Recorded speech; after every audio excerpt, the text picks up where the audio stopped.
사도행전 24장 24절로 27절 다 같이 읽겠습니다. 수일 후에 벨릭스가 그의 아내 유대 여자 드루실라와 함께 와서 바울을 불러 그리스도 예수 믿는 도를 듣거늘 바울이 의와 절제와 장차 오는 심판을 강론하니 벨릭스가 두려워하여 대답하되 지금은 가라, 내가 틈이 있으면 너를 부르리라 하고 동시에 또 바울에게서 돈을 받을까 바라는 거로 더 자주 불러 같이 이야기하더라. 이태가 지난 후 보르기오 베르스도가 벨릭스의 소임을 이어받으니 벨릭스가 유대인의 마음을 얻고자 하여 바울을 구려하여 두니라. 아멘. 오늘도 우리가 40일 돌파 기도회를 통해서 함께 살펴보았던 사도행전 말씀을 함께 쭉 살펴보려고 합니다. 특별히 오늘은 본문 말씀을 통해서 놓치지 말아야 할 기회라는 제목으로 함께 은혜를 나누고자 합니다. 사도 바울은 3차 전도 여행을 마칠 즈음 예루살렘으로 갔지요. 이방 교회들을 돌면서 그 당시에 예루살렘에 흉년이 들었는데 그 교회 성도들이 참 어려움에 있다 보니까 그들을 구제할 만한 헌금이 모아져서 그것을 전달하기 위해 예루살렘 교회로 돌아갔던 겁니다.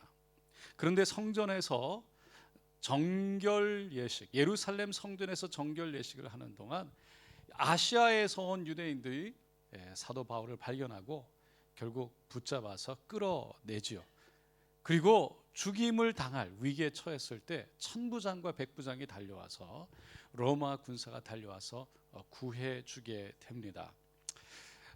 천부장은 이 사도 바울을 로마 진영으로 끌어들이라, 집어넣으라 그랬는데 그 순간 들어가기 전에 이 천부장에게 내가 이 유대인들에게 말할 수 있는 기회를 달라고 해서 기회를 얻게 되죠. 결국 자신은 누구고 전에는 내가 율법과 하나님의 열심이 있었고 그리고 예수 믿는 사람들을 핍박해서 옥에 가두고 죽이기까지 했던 바로 나였는데 그것을 대제사장들이 다 증언할 수 있는 일이라고. 하지만 예수 믿는 사람들이 있다고 하는 다메섹으로 가던 중에 오전 정오에 12시쯤 갑자기 하늘에서부터 강한 빛이 그리고 나 주위에 있는 사람들과 둘러 비칠 때 내가 쓰러졌다고. 그러면서 들려온 음성이 사울아 사울아 왜 너가 나를 핍박하느냐 였다고. 그래서 주님 누구시니까? 라고 물었을 때 나는 너가 핍박하는 예수라. 결국 나와 함께하는 사람들 빛은 보았지만 그 음성은 듣지 못했고 그 빛 때문에 나는 앞을 보지 못해서 결국 주위에 함께 온 사람들이 나를 데리고 다메섹에 들어갔을 때 아나니아라는 하나님의 사람이 와서 나를 보라 하매 내가 눈을 뜨고 보게 되었다고. 그러면서 말하기를 정말 빨리 그러면서 내가 예루살렘으로 돌아와서 기도할 때 주님의 음성이 나에게 들려올 때 빨리 예루살렘을 떠나라. 사람들이 너의 말을 듣지 않을 거다. 내가 너를 이방인들에게 보내겠다라는 말씀을 하셨다라고 할 때 그 사도 바울의 이야기를 듣고 있던 유대인들이 막 일어나며 소리치면서 정말 바울을 죽일 듯이 달려들게 되죠. 이런 사람은 없애야 된다. 살려두면 안 된다. 천부장이 결국은 그 상황 가운데 사도 바울을 로마 진영 영내로 끌고 들어가게 합니다. 유대인들은 이 예수를 받아들일 수도 없었지만 예수를 이방인들에게 전해서 그 세가 커질 것에 대해서 우려했고 화가 났던 거죠. 받아들일 수가 없었어요. 그 과정 속에서 천부장은 사도 바울이 로마 시민권자인 것을 알게 되고 함부로 매를 치지도 못하게 하고 묻고 가두지도 못하게 하죠. 그래서 천부장이 그 다음날 왜 이 유대인들이 이렇게 사도 바울을 고발할까 알기 위해서 제사장과 공회를 모아놓고 그 앞에 세우게 됩니다. 그때 바울이 공회 앞에서 말할 수 있는 두 번째 기회를 얻게 됩니다. 사람에게 부활이 있다고 믿는 바리새인들, 그리고 부활이 없다고 믿는 사두개인들이 있는 것을 보면서 내가 그 부활을 믿는다, 예수가 부활했다, 이 이야기가 선포되어지는 순간 바리새인들과 사두개인들이 서로 싸우게 되죠. 그 이후로 유대인들이 40여 명이나 바울을 죽이기 전까지는 먹지도 마시지도 않겠다고 결단하고 대제사장에게 가서 내일 이 천부장을 찾아가 사도 바울을 예루살렘으로 다시 데리고 오게 하라고, 더 물어볼 게 있으니 공회 앞에 세우라고. 그러면 그 가이사랴에서 그 로마 진영에서 나올 때 우리가 숨어 있다가 사도 바울을 공격해서 죽이겠다고. 근데 그 이야기를 누가 듣게 되냐면 바울의 생질이 들었다라고 말합니다. 생질은 여동생이나 누나의 아들을 말하는 거예요. 그러니까 사도 바울의 가족이죠. 조카입니다. 그거를 듣고서 사도 바울에게 가서 얘기를 한 거예요.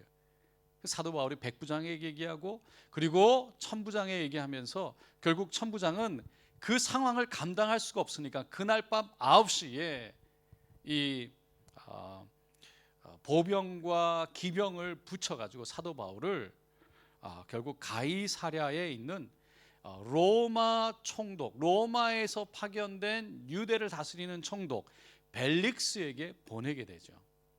그래서 오늘 본문 말씀이 이제 나오는 거예요.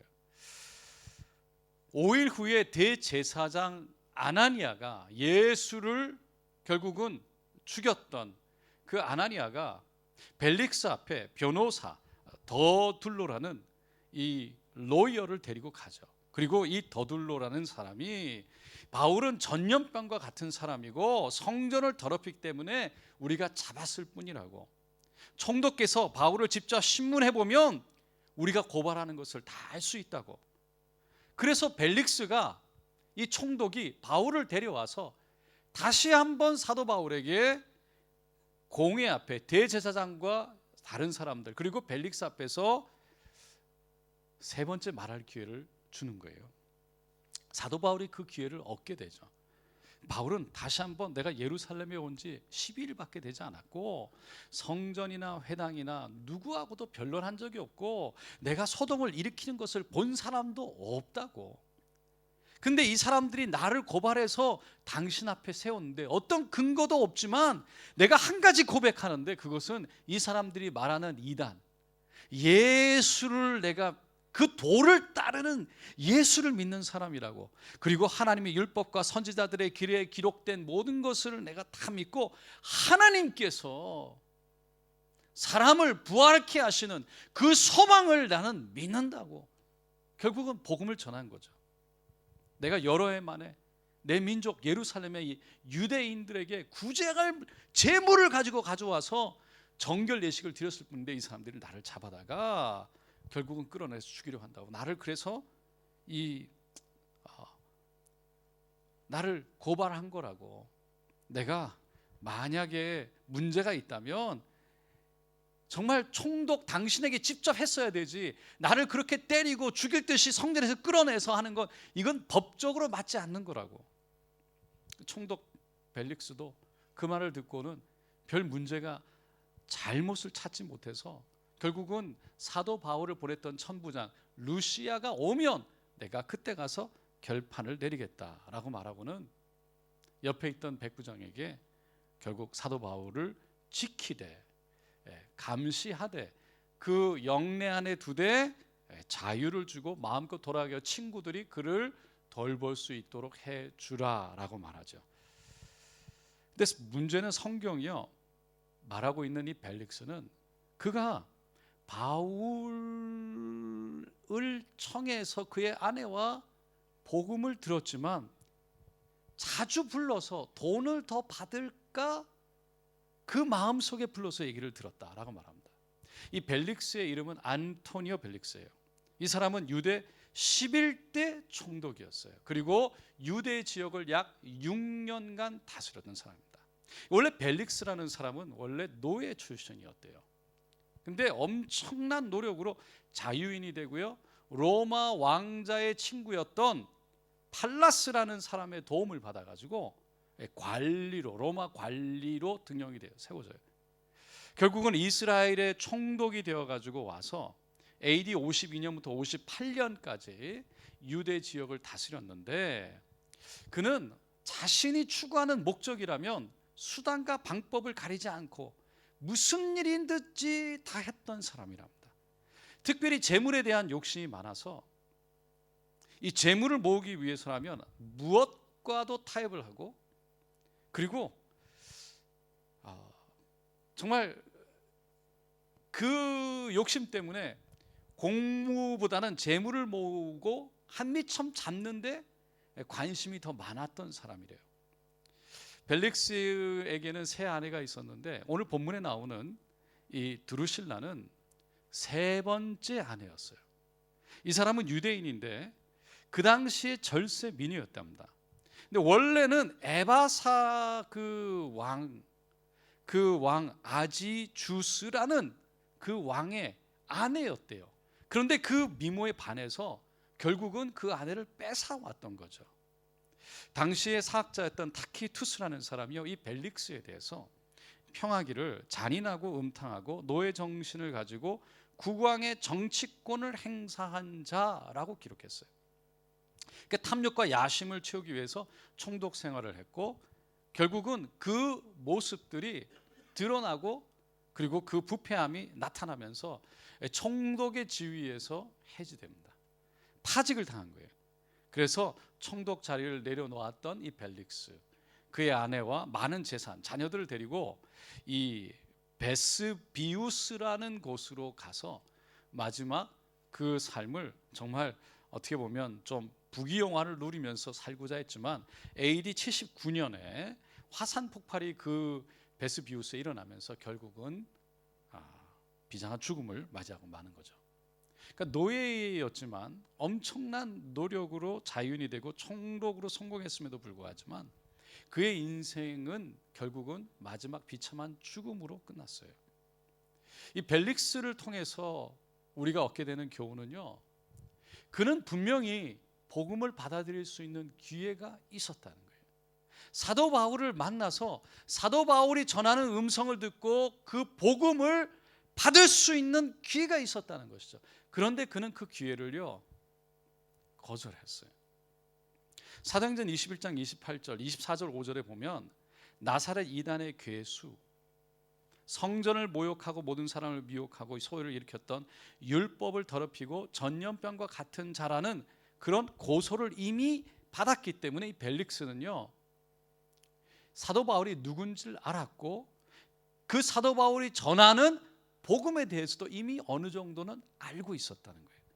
그 바울이 잡혀왔을 때는 그의 아내 드루실라와 함께 바울이 전하는 복음에 대해, 그리스도 예수에 대해서 흥미를 가지고 이미 어느 정도 들은 게 있으니까 직접 듣고 싶어서 들었던 거죠.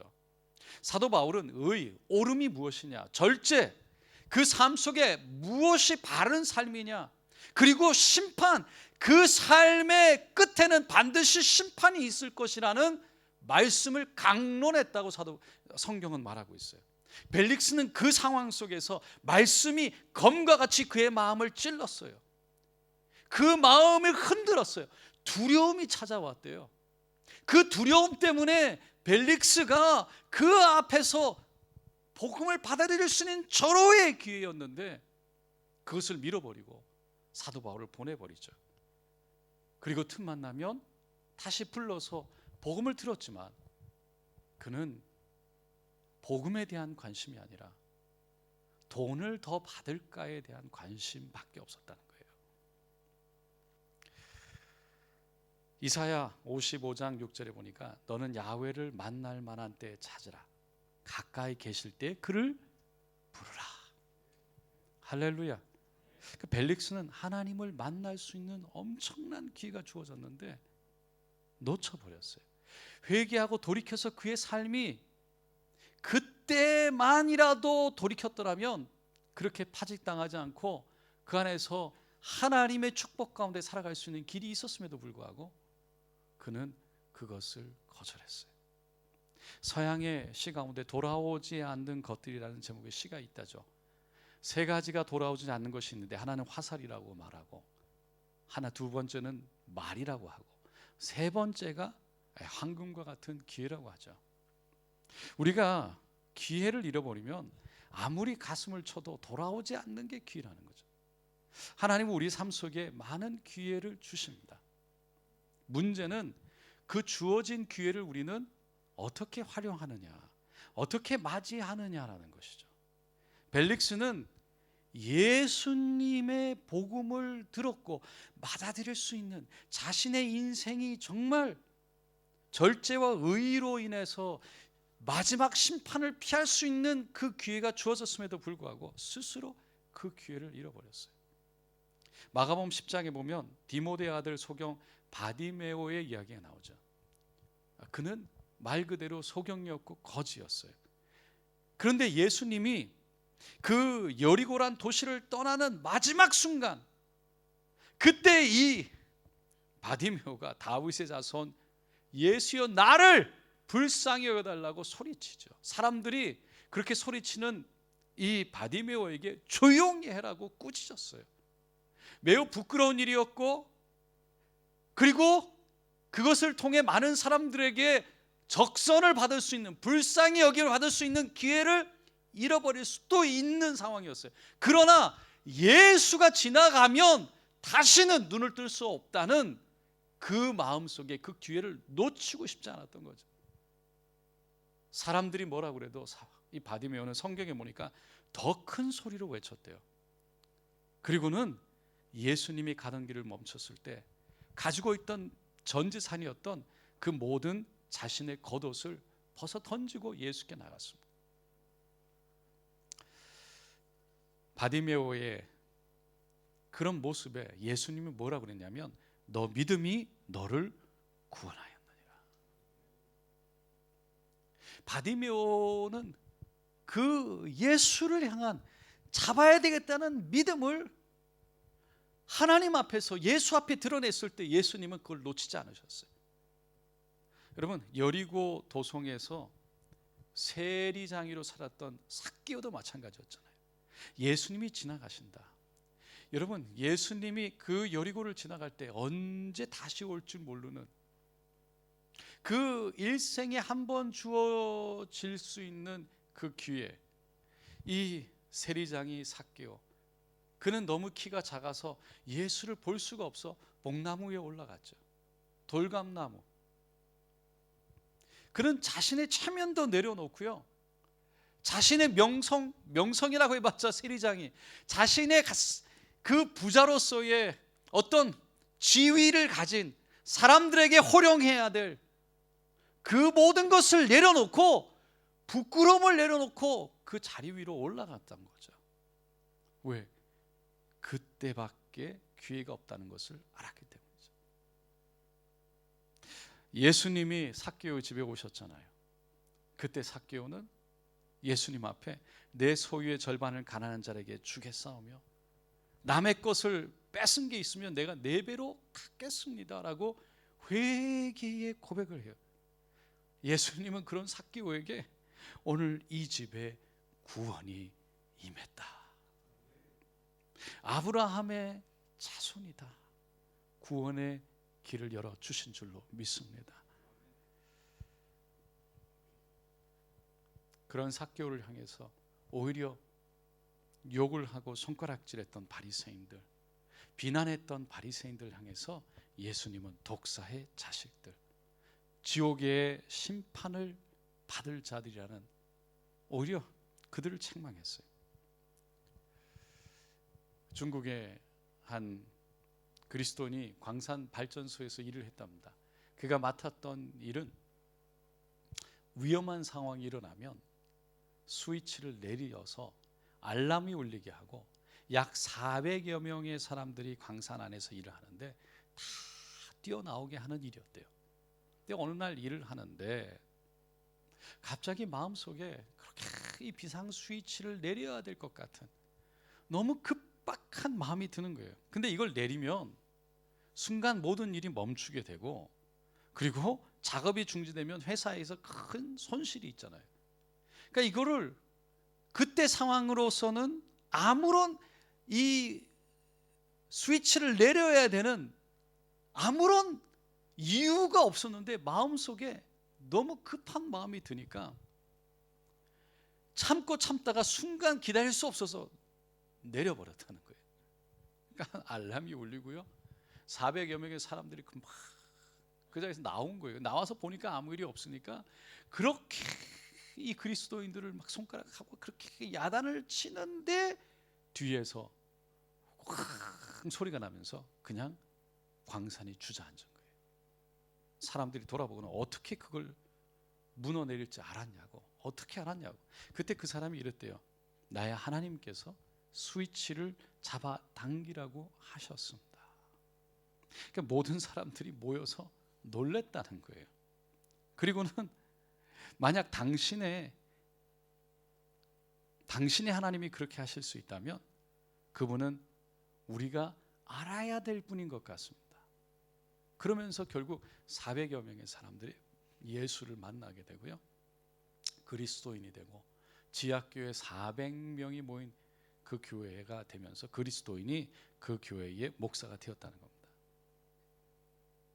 제가 지금 무슨 얘기를 하냐면요, 사도 바울은 자신에게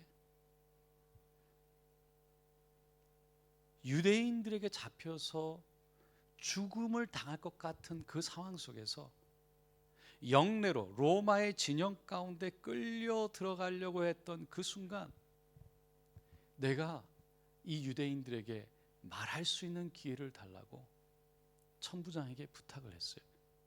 그래서 주어지지 않은 기회를 만들어서 사용했어요. 사도 바울은 기다린 것이 아니라 기회를 만들었던 사람이에요. 복음을 전하고 하나님의 역사를, 하나님의 일을 만들었던 사람인데, 벨릭스는 자신에게 찾아온 기회마저 차버렸던 사람이라는 거예요. 사도 바울은 그 바리새인들 그리고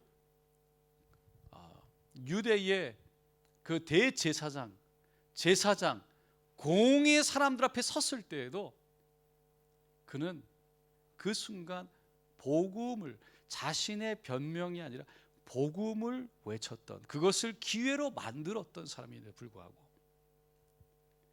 벨릭스는 여러 번 2년이라는 기간 동안에 2년이라는 시간 동안 사도 바울과 대화하고 그 안에 함께 생활하면서 함께 복음을 들었음에도 불구하고 그의 마음을 열지 않았던 사람. 마음에 두려움이 있었고, 마음에 찔림이 있었고, 마음에 분명히 그 길이 맞다라는 마지막의 심판에 대한 두려움이 있음에도 불구하고 그것을 거절하고 받아들이지 않았던 사람이 벨릭스라는 거예요. 여러분, 우리가 복음을 전하는 것, 기회가 없을 때 기회를 만드는 것 훌륭하고 중요한데, 여러분, 그 기회는 여전히 우리가 만들 수 있고요, 여전히 그 기회는 우리에게 살아가면서 찾아온다는 거예요. 여러분, 예배에 왜 나오셨습니까? 어떻게 나오셨습니까? 우리는 하나님 앞에 나올 수 있는 기회를 만든 자들인 줄로 믿습니다. 여러분이 만드셨어요. 하나님 앞에 여러분들이 찾아온 거예요. 누가 뭐라 그런 게 아니에요. 이 기회는 여러분들이 만든 거예요. 그것뿐만 아니라 오늘 하나님 앞에 쓰게 된 줄로 믿습니다. 여러분에게 기도할 수 있는 기회가 주어졌어요. 여러분은 기대할 수 있는 기회를 어떻게 사용하시겠습니까? 그냥 함께, 벨릭스는 2년 동안 사도 바울을 영내 가둬두면서 언제든지 들을 수 있는, 언제든지 내가 원해서 부를 수 있는 사람, 이야기, 복음, 말씀, 그는 그것을 귀하게 생각하지 못했어요. 않았어요. 우리는 우리에게 주어진 이 시간이 어떤 시간인지 다시 한번 생각해 봐야 되는 거죠. 우리에게 주어진 이 기회, 기도의 시간. 여러분 여러분, 우리가 교회에서 섬기는 거, 여러분이 앞에 주어진 기회도 있지만 어떤 사람은 그 섬김을 기회를 만들어서 섬기는 사람이 있어요. 그런가 하면 그 기회가 주어져도 외면하고 돌아서는 사람이 있어요.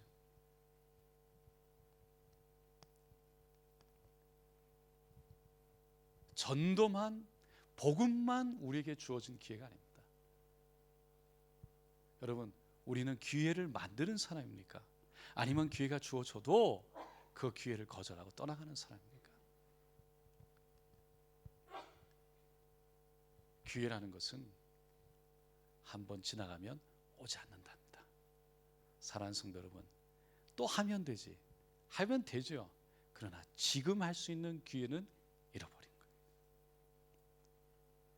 오늘 우리에게 주어진 이 시간, 하나님께서 우리에게 주시는 이 기회, 여러분, 그 순간을 우리가 귀하게 보고, 그리고 정말 마음을 들여서 기도할 뿐만 아니라 하나님 앞에서 섬기고 하나님 앞에서 나누며 하나님의 뜻을 따라 살아내는 저 여러분 되시기를 예수님의 이름으로 축원드립니다.